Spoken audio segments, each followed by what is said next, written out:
जरा सोचकर देखिए कि कोई इंसान अपनी ही सगी बेटी को इस हालत में देखना चाहे जिस हालत में वो अपनी पत्नी के साथ रहता हो, उसके जैसे काम करता हो।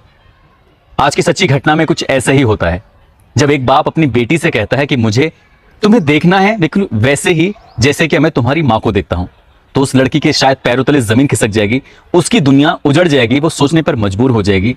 ऐसा ही इस कहानी में होता है। एक बार नहीं, बार बार लगातार हो रहा था।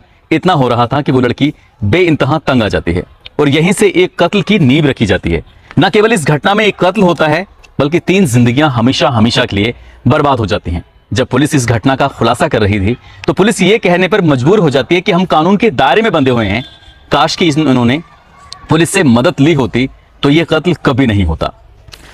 आदाब, नमस्कार, सत श्री अकाल। मैं उस्मान सैफी। आज की जो सच्ची घटना मैं आपको सुनाने जा रहा हूं, ये सच्ची घटना है उत्तर प्रदेश का एक जिला है कानपुर देहात और यहीं का एक थाना लगता है डेरापुर और इसी थाना क्षेत्र का गांव है मुंगासीपुर।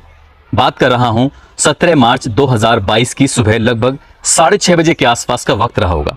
जैसे ही घर का कमरे का दरवाजा खुलता है और दरवाजा खुलने के बाद जो इस घर की मालकिन है, महिला है जिसका नाम होता है पूनम, वो दरवाजा खोलते ही अपनी आंखों से जो दृश्य देखती है उसको देखने के बाद सिवाय उसके चीखों के और कुछ नहीं होता।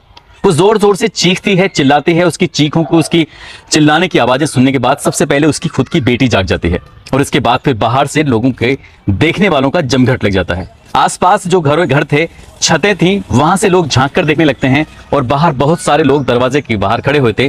तभी दरवाजा लोग जोर जोर से पीटने लगते हैं। वो बेटी जाकर दरवाजा खोलती है और दरवाजा खोलने के बाद घर आकर जो लोग देख रहे थे तो आंगन के अंदर चारों तरफ ब्लड फैला हुआ था। दीवारों पर जहां तहां ब्लड फैला हुआ था, कपड़े इधर उधर पड़े हुए थे, वो भी खून से रंगे हुए थे। अब लोग जैसे घर के अंदर आ रहे थे वैसे ही घर के बाहर भी चर्चा कर रहे थे। दरअसल घर से महज 50 कदम की दूरी पर जो नाला है, उस नाले से लगा हुआ एक लाश रखी हुई थी, लाश पड़ी हुई थी और उसे बुरी तरह से किसी धारदार हथियार से मारा गया था, पीटा गया था। जो आसपास के लोग जब घर में आते हैं तो सबकी एक ही शंका थी कि बाहर इस घर के मालिक यानी कि नरेश कुमार की हत्या कर दी गई है और साथ ही जो घर के बाकी सदस्य हैं शायद उन्हें भी लुटेरों ने, उन्होंने भी बदमाशों ने मार गिराया है। लेकिन घर में कोई नहीं मरा था, घर में सब सुरक्षित थे। सिर्फ इस घर का जो मालिक होता है जिसका नाम नरेश कुमार होता है, जो कि पेशे से प्रॉपर्टी डीलिंग का काम करता है, उसी की लाश बाहर पड़ी हुई थी। तभी कोई व्यक्ति पुलिस को फोन करता है। जैसे ही पुलिस को सूचना मिलती है तो जो इस इलाके के एएसपी होते हैं घनश्याम चौरसिया, डीएसपी शिव कुमार और कोतवाली प्रभारी निरीक्षक अखिलेश कुमार जायसवाल, वो भारी पुलिस बल के साथ मौके पर पहुंच जाते हैं और मौके पर आने के बाद इस घटनाक्रम के बारे में पड़ताल करने की कोशिश करते हैं। इस घर की जो मालकिन होती है, इसका नाम पूनम होता है, उसकी एक बेटी होती है 17 साल की जिसका नाम मीनू होता है। अब इन 2 बचे हुए सदस्यों से बातचीत की जा रही थी। तभी वो कहती हैं कि हमें कोई जानकारी नहीं है। लड़की कहती है कि मेरे पापा बहुत ज़्यादा शराब पी कर आए थे, आंगन में ही रोज़ की तरह सो रहे थे और हमने उन्हें रात खाना दिया, लेकिन ये सब किसने किया है उन्हें कोई जानकारी नहीं है। उन्होंने पूछा कि जब ये घटनाक्रम हुआ था तो शायद चीखने की, चिल्लाने की भी आवाज़ें आई होंगी, लेकिन घर वालों ने कहा कि हमें कोई आवाज़ें नहीं आई, हमें कोई किसी तरह का आहट नहीं आया। पुलिस ने उस शव को कब्जे में लिया। कब्जे में लेने के बाद पोस्टमार्टम के लिए भेजा और पोस्टमार्टम से खुलासा होता है कि इस व्यक्ति ने बेइंतहा शराब पी हुई थी, शराब के नशे में था और उसका आदी था। उसे रोजमर्रा की तरह शराब पीने की बहुत ज्यादा आदत थी। साथ ही किसी भारी वस्तु से या धारदार हथियार से उस पर हमला किया गया था। हत्यारे कौन थे, क्यों मारा और किस लिए मारा, बहुत सारे सवाल थे जो पुलिस इसके जवाब जानना चाहती थी। अब पुलिस ने इस घटनाक्रम के खुलासे के लिए इस प्रॉपर्टी डीलर से जुड़ी हुई जितनी भी जमीनें पिछले कई सालों में खरीदी गई थी, बेची गई थी, साथ ही इसका बैंक अकाउंट हो या आसपास के लोगों से इसके ताल्लुकात हों या जिन से इसकी दुश्मनी के ताल्लुकात थे, हर कोई एंगल तलाशा गया, हर कोई एंगल खंगाला गया। इसके फोन की सीडीआर निकलवाई जाती है। सीडीआर से पुलिस को कोई सफलता नहीं मिलती, पूछताछ से कोई सफलता नहीं मिलती। तभी जब कई दिन बीत जाते हैं तब पुलिस ने इस लड़की की मां का और लड़की के पास जो अपना मोबाइल नंबर होता है इसकी भी सीडीआर निकलवाई जाती है। और जैसे ही सीडीआर निकलवाई जाती है तो लड़की के फोन से चौंकाने वाली बात सामने आती है। दरअसल रात के लगभग 11 या 11:30 बजे के आसपास का वक्त रहा होगा और लड़की के फोन से गांव का ही एक लड़का था जिसका नाम होता है अमित कुमार। अमित कुमार के पास फोन किया गया था। ये बात उस लड़की ने बिल्कुल भी नहीं बताई थी, जबकि लड़की से और उसकी मां से बार बार पुलिस पूछ रही थी। वही जो जवाब जो उसने पहले दिन दिया था वही जवाब चौथे 5वें दिन भी दिया था। लड़के से पूछताछ करते हैं कि रात के 11:30 बजे के आसपास तुमने बहुत छोटी सी कॉल जो सिर्फ 30 या 35 सेकंड की कॉल थी, अमित को तुमने क्या बताया था, क्या कहा था। अब लड़की के से पूछा जाता है तो लड़की इधर उधर की बातें करने लगती है। फिर गांव का जो लड़का होता है अमित, पुलिस उसको भी उठा के लेके आती है, उससे भी पूछताछ करती है। लेकिन जब पुलिस सख्ती से पूछताछ करती है तब चौंकाने वाली बात सामने आती है। दरअसल कहानी शुरू होती है लगभग 6 महीने पहले, और 6 महीने पहले कहानी कुछ ऐसे शुरू होती है कि ये लड़की जिसका नाम मीनू होता है और इस मीनू का इस गांव के ही लड़के अमित से अवैध संबंध हो जाते हैं। जब घर में कोई नहीं होता था क्योंकि माँ आंगनबाड़ी होती है, अपने आंगनबाड़ी काम से वो बाहर निकल जाती है और पिता प्रॉपर्टी डीलिंग का काम करता था। घर में ये लड़की अकेली रहती थी। जब स्कूल बंद होते थे या कोई और किसी न किसी वजह से जब वो घर पे होती थी तब उस लड़के को फोन करके बुला लिया करती थी। उन दोनों के आपस में काफी दिनों से, काफी समय से प्रेम प्रसंग चल रहा था। उन दोनों के बीच काफी समय से फिजिकल रिलेशन भी बन रहे थे। ये दोनों को पता था। इस बात को ना माँ जानती थी ना उस बात के पिता जानते थे। लेकिन एक दिन अचानक ही पिता की घर में जब एंट्री होती है तो दरवाजे खुले हुए थे। बेफिक्र वो दोनों कमरे में थे और लड़की उस लड़के के साथ आपत्तिजनक स्थिति में थी। और जैसे ही पिता के घर में एंट्री होती है तो पिता अपनी बेटी को बिना कपड़ों के उस प्रेमी के साथ, उस लड़के के साथ देख लेते हैं और पिता आग बबूला हो जाते हैं। उस लड़की की भी पिटाई करते हैं और साथ ही उस लड़के की भी पिटाई करते हैं। लड़का हाथ पैर जोड़कर वहां से भाग जाता है, कहता है कि मैं इसको अपनी दीदी मानता हूं। अगर दीदी मानता है तो तू इसके साथ ऐसी स्थिति में क्यों है? लड़के से कहा जाता है यदि आज के बाद तू इस घर के आसपास भी कहीं दिखाई दिया तो अंजाम अच्छा नहीं होगा। इसके बाद वो लड़का अपने घर चला जाता है और ये बात ऐसे हो जाती है जैसे किसी को पता ही नहीं थी। लेकिन जब 2, 4, 6 दिन बीत जाते हैं तो ये लड़की बाथरूम से नहाकर निकल रही थी और इस घर में उस दिन भी कोई नहीं था। इसका पिता नरेश कुमार घर के अंदर एंट्री करता है और अपनी ही बेटी को जब नहाकर निकल रही थी तो उसके तन से वो कपड़े उतारने की जबरदस्ती कोशिश कर रहा था। बार बार वो लड़की रो रही थी, बिलख रही थी, कह रही कि पापा जो हुआ है उसे भूल जाओ, मुझे माफ कर दो, ये सब अच्छा नहीं, ये सब गलत है।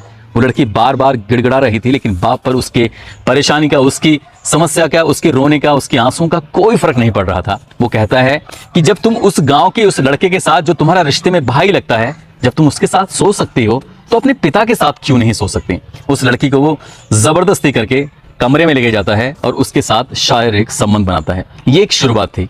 लड़की डरी सहमी अपने पिता का विरोध भी नहीं कर पाई क्योंकि उस पिता ने उसे बचपन से पाला था। उस पिता ने उसकी हर छोटी छोटी चीजों का, हर छोटी छोटी बातों का ख्याल रखा था।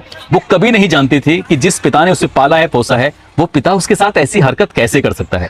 कई दिन तो उसे सदमे में गुजर जाते हैं। जब जब इस घर में उसकी माँ नहीं होती थी तब तब वो अपनी बेटी के साथ ऐसे ही हरकत करता था और ये हरकतें तब ज्यादा करता था जब वो शराब पीकर घर के अंदर आता था। ऐसे महीने, 2 महीने, 3 महीने लगातार गुजरते चले जाते हैं और वो अपनी ही बेटी के साथ शारीरिक संबंध बनाता चला जाता है। एक दिन इस लड़की ने अपनी माँ से कहा कि माँ, मैं तुम्हें एक राज की बात बताना चाहती हूँ। मेरे पिता मेरे साथ काफी समय से ये हरकतें कर रहे हैं। जब माँ ये बात सुनती है तो माँ की आंखें खुली की खुली रह जाती हैं। वो अपने पति को बड़े प्यार से समझाती है, कहती है कि तुम बहुत ही जिद्दी स्वभाव के हो, अपनी ही सगी बेटी के साथ तुम ये सब करते हो, शर्म नहीं आती?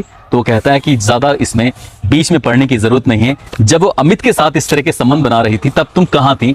वो व्यक्ति, प्रॉपर्टी डीलर, अपनी ही पत्नी को ये कहकर शांत कर देता है। वो कहती है कि तुम्हें इतनी भी शर्म नहीं आती? बेटी ही नहीं, तुमने घर की एक और महिला के साथ ऐसे ही लंबे समय से हरकतें कर रहे थे, मैंने तब तुमसे कुछ नहीं कहा। ये बात भी बिल्कुल सही थी। वो घर की, परिवार की एक ऐसी महिला जो रिश्ते में बहुत ज्यादा खास थी, जिससे ब्लड रिलेशन था, उसके साथ भी वैसे ही वो काफी समय से हरकतें कर रहा था। ना वो महिला विरोध कर पा रही थी, ना पत्नी विरोध कर पा रही थी। अब वो बेटी के साथ ऐसा करने लगा। फिर वक्त आगे गुजरता है और इसी बीच में अमित ने इस लड़की से मिलने की इच्छा जाहिर की।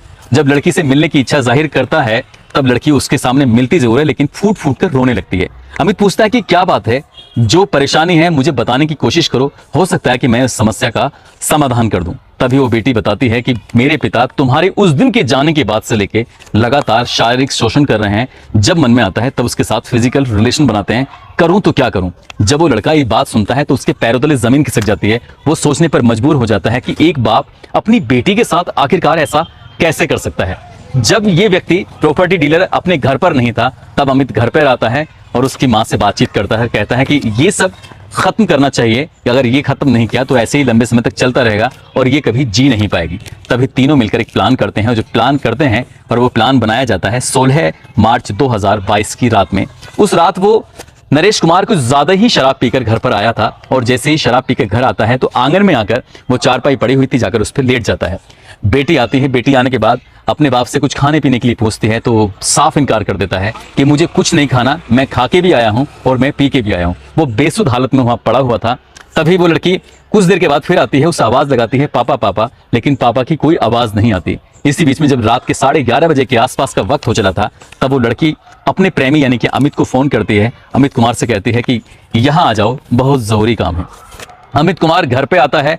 यहाँ बेटी भी जाग रही थी और उसकी माँ भी जाग रही थी। तीनों मिलकर फावड़े से उस व्यक्ति को बहुत बुरी तरह से मारते हैं। और जब उसको मार रहे थे तब उसकी चीखने की, चिल्लाने की कोई आवाजें नहीं आ रही थी, क्योंकि वो नशे में कुछ इतना धुत था कि उसे होश ही नहीं था और नशे में होने के चलते वो विरोध भी नहीं कर पाया। और जब उसे फावड़े से काटा जा रहा था, उस पर लगातार एक के बाद एक वार किए जा रहे थे। कुछ ही देर में उसने कब दम तोड़ दिया पता ही नहीं चला। लेकिन जब उसको फावड़ा मारा गया था तो उसके शरीर से खून की फव्वारे थे जो छूटने लगे। अब यहाँ लड़की के कपड़े भी, उस लड़के के कपड़े भी, और बाकी कहते हैं कि वो ब्लड से पूरी तरह से नहा चुके थे। तभी उस लाश को वहां से उठाकर घर से 50 कदम की दूरी पर डाला जाता है, रखा जाता है। और इसी बीच में उस लड़की को और उसकी माँ वो कमरे में चली जाती हैं और अमित अपने घर पे चले जाता है। दिन निकलता है और उसके बाद माँ और बेटी ने पूरी तरह से एक नाटक करना शुरू किया ताकि समाज में ये मैसेज जा सके कि घर में लूटपाट हुई है या घर में कोई ऐसा आपराधिक वारदात हुई है। और इसी आपराधिक वारदात का विरोध करते समय इस नरेश कुमार की किसी ने हत्या कर दी है। लेकिन कहते हैं कि क्राइम को कितने भी शातिर तरीके से क्यों ना किया जाए, क्राइम कभी छिपता नहीं है। और एक फोन कॉल ने इस घटनाक्रम का खुलासा कर दिया। साथ ही जब घटनाक्रम के खुलासे के साथ एक ऐसे रिश्तों को शर्मसार कर देने वाली बात सामने आती है तो पुलिस भी भौचक्की रह जाती है। पुलिस भी सोचने पर मजबूर हो जाती है कि एक पिता अपनी बेटी के साथ ऐसा कैसे कर रहा था। तभी एएसपी घनश्याम चौरसिया कहते हैं कि यदि बेटी को दिक्कत थी, परेशानी थी, यदि उसकी माँ को दिक्कत परेशानी थी तो उन्हें जाकर सीधा कानून का सहारा लेना चाहिए था। पिता के खिलाफ एफआईआर दर्ज करानी चाहिए थी, उसको सजा दिलानी चाहिए थी। इसका मतलब यह नहीं कि तुम कानून हाथ में लेकर कुछ भी करोगे। कानून तोड़ा है इसलिए सजा दी जा रही है, लेकिन जो भी हुआ है वो वाकई गलत हुआ है। जब इस घटनाक्रम का खुलासा किया जा रहा था तो अमित साफ साफ इनकार कर देता है कि वो इस पूरे घटनाक्रम में बिल्कुल भी नहीं था। उसको फोन जरूर किया गया था लेकिन वो नहीं आया। जबकि पुलिस का दावा है इस घटनाक्रम में अमित की भी उतनी ही हिस्सेदारी है जितनी हिस्सेदारी बेटी की है, जितनी हिस्सेदारी मां की है। पुलिस ने इन तीनों को गिरफ्तार किया। गिरफ्तार करने के बाद जेल भेज दिया। इस जो कोतवाली डेरापुर के प्रभारी होते हैं उनका कहना है कि अखिलेश कुमार जायसवाल वो कहते हैं कि इसमें कम से कम समय में चार्जशीट लगाकर जो आरोपी हैं उनको सजा दिलाने की कोशिश की जाएगी ताकि कानून तोड़ने वालों को उन्हें सबक सिखाया जा सके। दोस्तों, इस पूरे घटनाक्रम को सुनाने का उद्देश्य किसी को परेशान करना नहीं है, किसी का दिल दुखाना नहीं है, बल्कि आपको जागरूक करना है, आपको सचेत करना है। और जाते जाते आज जायद खान है, यूपी बुलंदशहर के रहने वाले हैं, आफरीन पिपरोली भरतपुर राजस्थान की रहने वाली हैं। आज इन दोनों का जन्मदिन है। इन्हें जन्मदिन की बहुत सारी शुभकामनाएं, बहुत बहुत मुबारकबाद। साथ ही आज पवन यादव झारखंड से, कुलदीप सिंह जोधपुर से, अजय गौतम, इन लोगों ने नाम लेने की अपील की थी। आप सब लोग अपना ख्याल रखें, सुरक्षित रहें। जय हिंद, जय भारत।